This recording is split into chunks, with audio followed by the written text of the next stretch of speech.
everyone. Welcome to Friends and Authors Live. I'm Rosalinda Roman, and I'm here with my friend and fellow author, AK Vyas, also known as Ash. Hello. Hello, everyone. So it's another Tuesday, another episode of our awesome new show. How have you been? Very good, thank you. It's warmer now.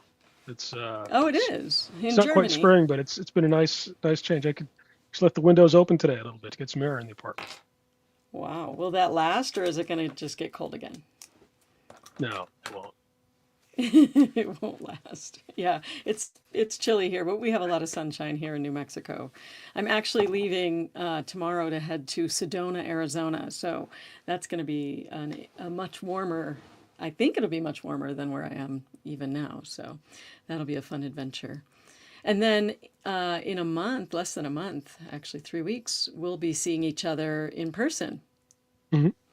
Yeah, in, Or, in Ireland. That should be nice. yeah, for the Irish Publishing Show. We're both going there with some of our other author friends, and hopefully we'll set up some chats with some other authors. We'll see if we can rope some friends into talking with us. What do you think? Yeah, it sounds great. Yeah, I want to do that. Okay, so the subject that we're talking about today is I titled it AI and TikTok for Authors. Is resistance futile? Because I mean, okay, so we've been talking about this for a long time. The two different subjects, AI and also TikTok. Ash and I have both discussed it at length. I have very strong opinions on both subjects, and I'm also very aware that both of these platforms or tools have been used by many authors for good in their author careers. They've done a lot with by using AI to support their author journey as a tool. But AI, of course, can also be used as an actual creator. So we can talk about that, the differences between AI as a tool to support an author versus AI becoming the author. So that's something if we feel like jumping into that, we can talk about that. And then we'll get into the TikTok thing, and that's just on my mind because you shared an episode with me. I'll show you that really quickly of the Creative Penn podcast with Joanna Penn. She was interviewing Adam Beswick, and I've been doing this challenge with in Adam's group called Novel Gains, and he's all about TikTok. So we'll get into that as well. But let's just start with us. First of all, maybe do you want to start with AI first? No, you go ahead. Oh, okay. Well, I mean that we'll start with that versus TikTok first is what I meant. All right. Okay, so here's the thing, and I'm actually writing a Substack post this week. It's going to be posted tomorrow over on my Substack. Which, by the way, if you're watching us live on Substack, hello. It's nice to see you here. Although I don't know that I can see your comments in the studio, so I'll have to go check the Substack in a minute. If you're on one of the other platforms watching us live, either Facebook or YouTube, you can actually put a comment in the comment section and we will see it live here in the studio, which I think is very, very cool. So let me really quickly check. Is anyone here? Give us a hello if you're here with us live. Okay, so talking about AI, the article that I'm working on has to do with AI fakes, fake real stories. So because I'm a broadcast journalist by trade, I have I have given great thought, a lot of thought to the use of AI in journalism in particular, or so-called journalism.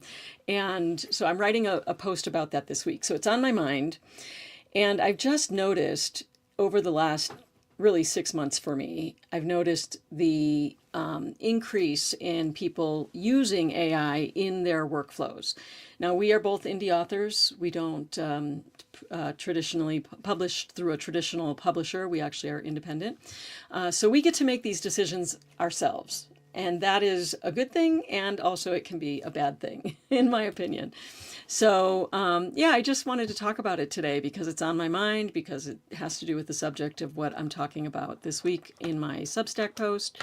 And I am unapologetically, I won't say anti AI, but I choose not to use AI at every step in my author journey that I can. You know, it feels like I'm having to make that decision a lot more and more and more, and it can be very frustrating to me as a creator because it feels like it's embedded in so much of what I'm doing now. So I feel like sometimes I feel like a freak of nature because I don't use AI in my workflow. And I've had, like when I was at the Author Nation conference in November, I had some heated discussions with people who were like, well, you use AI in your, you know, like Grammarly or something like that, which I don't use. But you know, there's spell check, and that has an AI component, and essentially there was a lot of defensiveness around this subject. So I like talking to you about it because I think that you have a different approach. I don't know. For me, I take it that you approach it as kind of it's an ethical decision on when and where and how you use it. Would that be a fair statement? I don't know if it's so much an ethical decision as, I'm not particularly super pro AI myself, but it's the practical considerations, right? Like for example, like, as an indie author, you don't have a big publishing house behind you, right? And when you're, you know, trying to produce a series, you don't know if it's going to be a success. Like some very successful authors, their first couple of series didn't do that well, right? Even people we know. And so, the cost of, um, you know, getting your books out, series out, getting them converted into audiobooks, getting them translated into languages, that can be pretty expensive. And you're shelling this money out with no guarantee that the series, is going to succeed. So, and then you see services like, 11 Labs, which is, they take your manuscript and they say they translate it into Spanish using AI, and then they have some native speakers, I believe, read it over to make sure it's, give it a sanity check. Well, that's interesting because, that costs, a fraction of the thousands of dollars it would take to get, something translated, right? And so that's something to consider if you have, a bunch of books, and you're thinking to myself, well, I could pay, to get something translated and then put it in an audiobook. It could cost, $5,000-$10,000 per book, right? And so it's intriguing. I haven't done any of it yet, but it's intriguing. And Yeah. Amazon also offers like some beta programs where they'll use us authors in KDP as guinea pigs, where they'll roll something out and you can like test it with them, right? A translation or something like that, which I that I'll do. I'll test it with if it's an official Amazon program. But yeah, it's an interesting topic because I don't believe in it for content creation at all. Like I don't. I think we're 100% agreed on that. But it's interesting in those areas. Yeah, there's definitely a gray area because, like, talking about the translation, that's a perfect example. Well, first of all, there's some question when it comes to the Amazon thing that I don't, maybe you figured out the answer to this, but there was some question about ownership if we were to use Amazon and get it translated. Does Amazon own the translation? There's questions that you have to be really careful when you are making these decisions to make sure that you retain your intellectual property rights. So that's one thing. But that aside, assuming you do have the rights, the thing that I struggle with is, and I know it is a privileged position for me to even say this, but I always think if I'm using AI to do something, whether it is translating or making a book cover or making my ads, for example, does that potentially take away from somebody who, with translations, for example, who is a native speaker who could have translated that book and split the rights with me or somehow, just pay them and have them get paid? And again, that's a privileged position because there's a lot of people who will, like you just said, it's very expensive. So you may not be able to shell out that kind of money. So, is it fair to the author that they can't have their book translated because they can't afford to pay what it would cost to pay a real human, versus if you are a lot of people do, for example, is they'll go through Scribe Shadow and they take their book, they have this app ingest their book, and then it translates it, and then they will have a human check the translation to make sure, and they will pay that person to essentially be their editor or their proofreader. And because there's a lot of nuances, and I've thought about this a lot with my books because I'm bilingual, and I in my books, there's a lot of several scenes where the reporter is interviewing someone in Spanish, and it kind of plays into the storyline. Well, when it's translated, whoever does that translation, whether it be AI or a human, it's going to take some finesse to figure out how to make that work when kind of the shtick is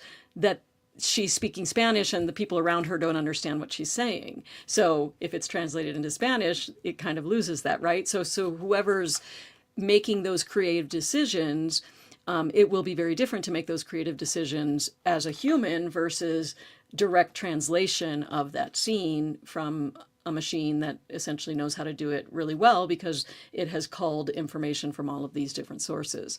So yeah, I mean, it's on my mind a lot because I'm like, well, I often take, you said you don't feel it's an ethical thing. I actually do feel it's an ethical thing most of the time for me. And that's why I choose not to use it.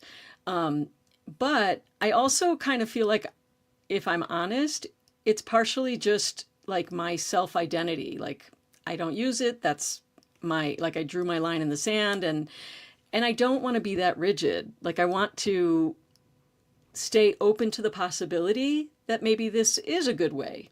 So it's part of why I wanted to talk about it. Yeah, it's interesting. Some talking points that I've had with folks is like, for example, you know, like we're going to be in Ireland here in a couple of weeks for a conference. Um, I'm guessing you didn't use a travel agent to book your flight and hotel. Neither did I. I don't think I've used a travel agent since the 90s, right? I just went We on like actually do, Google. but Okay. All right. Well, I stand corrected. But like, I'm just saying, like, I thought like, like people just use like Google Flights and like booking.com or some website and just book your flight and your hotel, right? Uh, but that seems to be the norm these days, at least from what I see, right? And so right. in a way, society's shifting, and I'm not sure if it's going. And then there's another, like, an author that we both know and respect got an email from a reader who was visually impaired, and said, can you put your stuff into ebooks? And he was like, well, you know he was in stages where he was, it was early that he couldn't necessarily afford it. But he said, what I could do for You you, mean I could go audiobooks? on. That's right. Did I say ebooks? I meant audiobooks. Yes, sorry. He said what I could do is I could do this Amazon test program, and he spent 4 hours like going through and because it takes your text, but it butchers it, right? So you have to like pronunciations, you got to go through and make sure it pronounces all the words correctly. But then it didn't cost him anything except time. But then this reader had a chance to enjoy his book, right? So in that way, it was a Right. fairly efficient way of providing a service to somebody, right? But I guess the thing, Rosalind, I don't think it's going away, Right. right? And so the question is, can it be useful? I think it can definitely.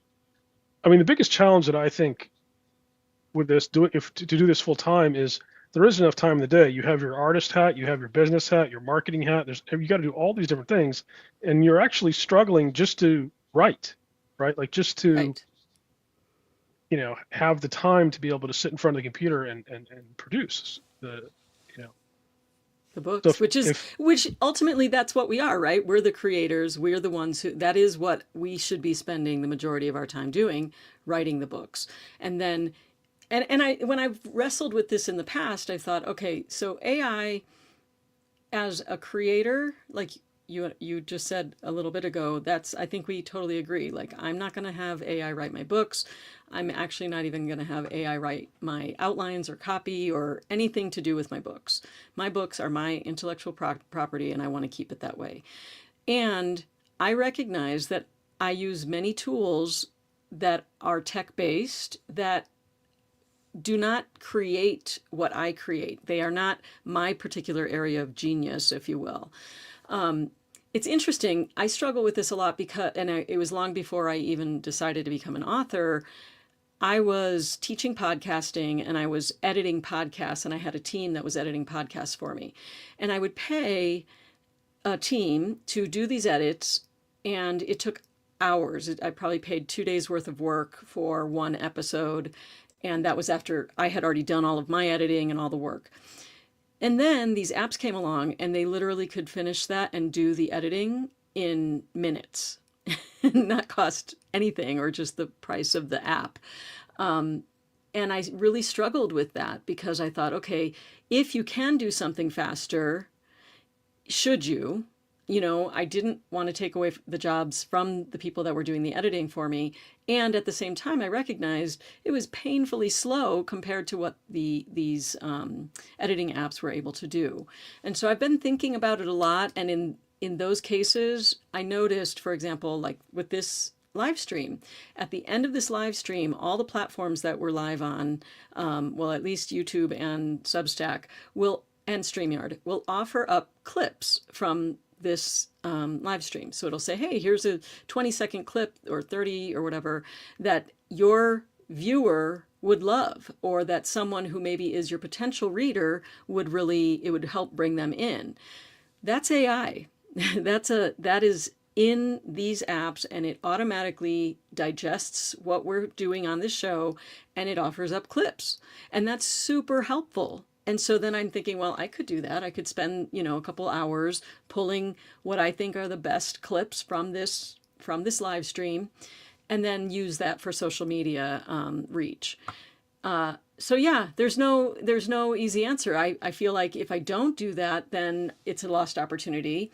But if I do that, then I can't really say I don't use AI because that's an example of how AI can serve a creator. Because that time I would be spending editing, I should be spending writing, especially because I have a book coming out in April. It can also help with your research process, right? So, for example, like I told you, like one of the sacred things about Westerns is you have to get your calibers right. Like you can't have any cussing, and you have to have your firearms described correctly, right? People will call you on Right. it.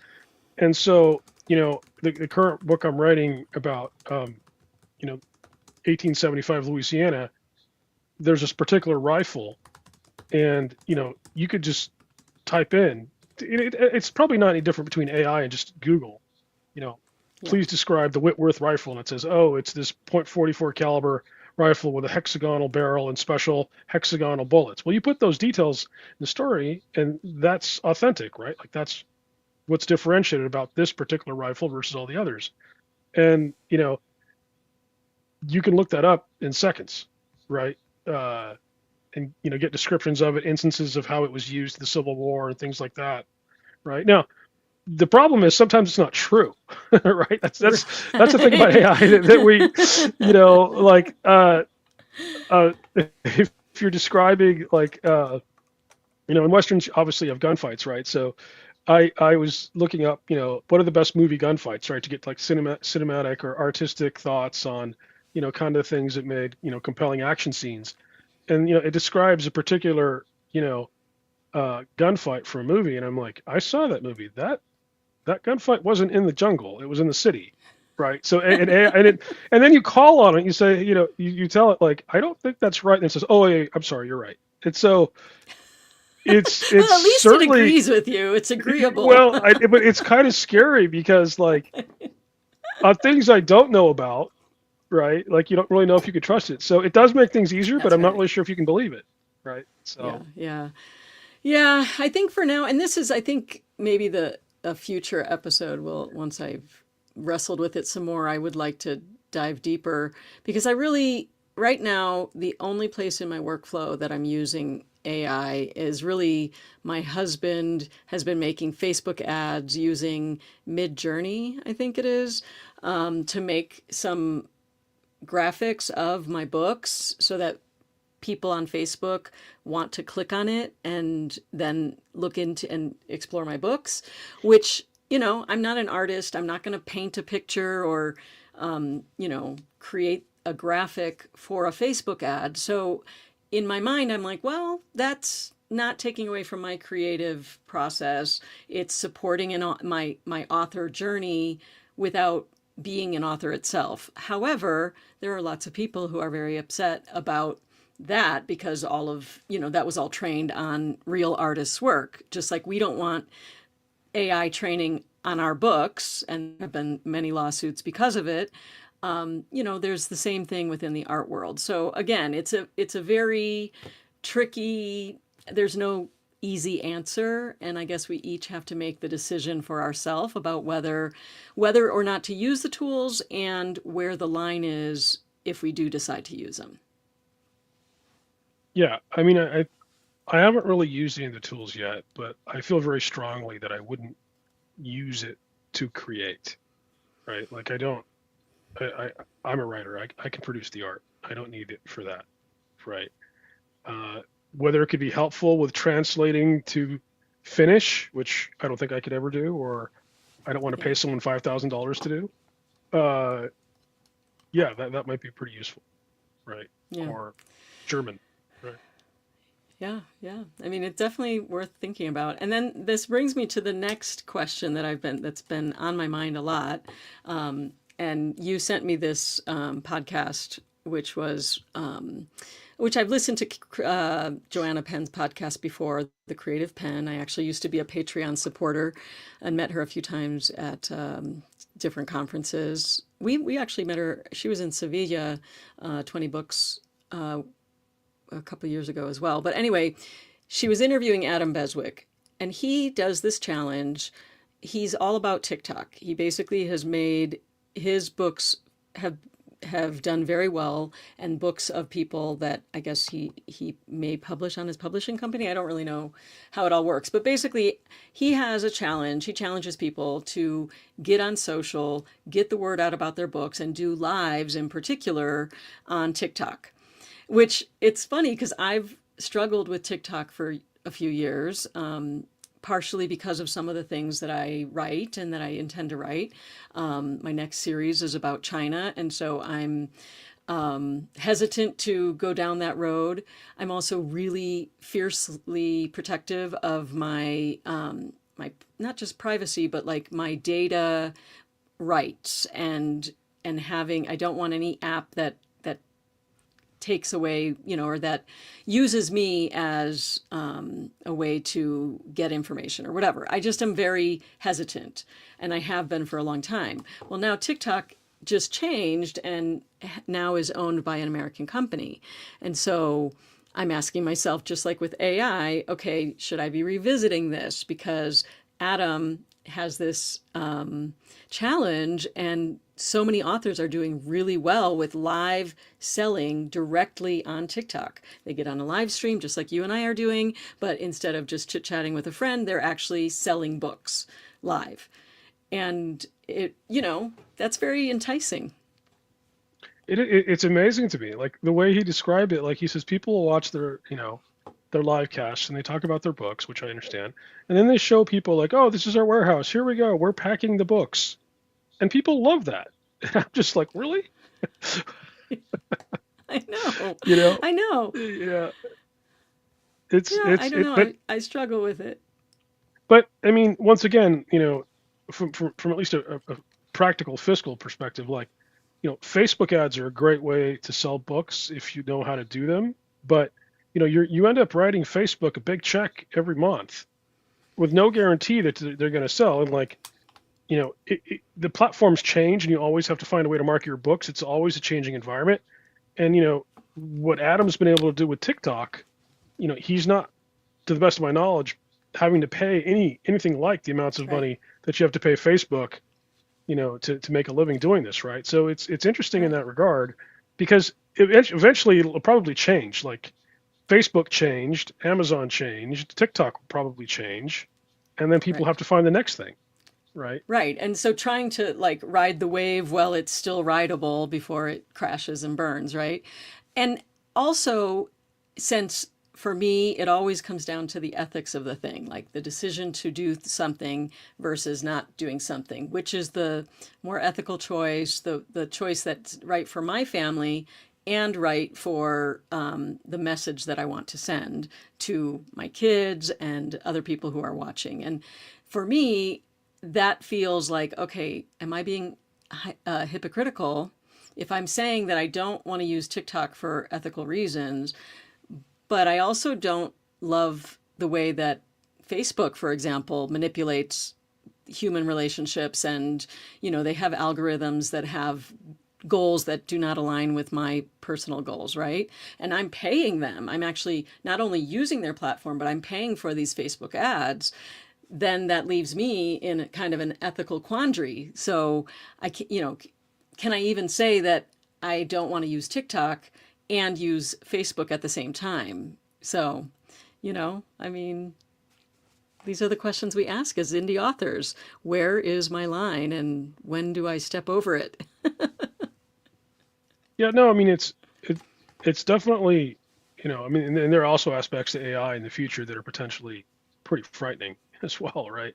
So, I mean, it's definitely something to think about, but it it's not going anywhere, right? So, I guess we have to have, take the time and think it through and figure out, if and how it can be beneficial to being an indie author. Yeah. Yeah. And I mean, in that same vein, I want indie authors to succeed. I am, just as I have been vehemently against using AI and against using TikTok, I'm actually vehemently for people publishing their own books and being indie authors versus going the traditional route, which I know you don't feel that way, but this is like, I, I feel very strongly about that too. So in that way, I'm like, well, then these tools supporting an indie author to actually have a successful career that leads them to be able to have a business and support their family, who am I to say that they shouldn't use them? Yeah, I mean, in some ways, it does level the playing field, right? Because an indie author using some of these tools can put out a very professional product, right? In once again, like, and you know this from your background, or even like the film industry, right? Like these big studios will put hundreds of millions of dollars into a movie, and it'll completely flop. Like you can't predict how people will react to art, right? Right? So from a monetary perspective, especially for an indie author, I think you have to consider it. Yeah. Yeah. I think that there's a certain amount that most authors that I know are using. It's interesting. I don't know. I just feel like there's a moment in many of, I don't know, in the extended social media sphere, you kind of have that sense when it crosses the line. And that's what my post this week is going to be about, where it crosses the line and it's detrimental. But that's a different issue. That's not about using a tool to support me as a creator. It's using a tool to pretend to be something it's not, and that's lying. And I don't believe in lying. So, so that's a different issue, really, altogether. Yeah, there's a lot to unpack with all this. Yeah, there is a lot to unpack. That is a good way to put it. All right. Anything else you wanted to talk about? Oh, I actually wanted to ask because you've got a lot going on you're actually editing your print books. You're in the process of getting doing because you've always had ebooks up until now, right? Well, no, yeah, it's one of those things. Like we were talking a few episodes ago about, like, when you're first starting out in the industry, like, you're like a babe in the woods, and you're trying to figure out, okay, how should I do this, right? And a guy, I think he's actually a pretty ethical guy, said, most of your money is going to be made through ebooks. So just get your ebooks out, get your series done, and then a couple years later, if the series is successful, then you can go, into print books, right?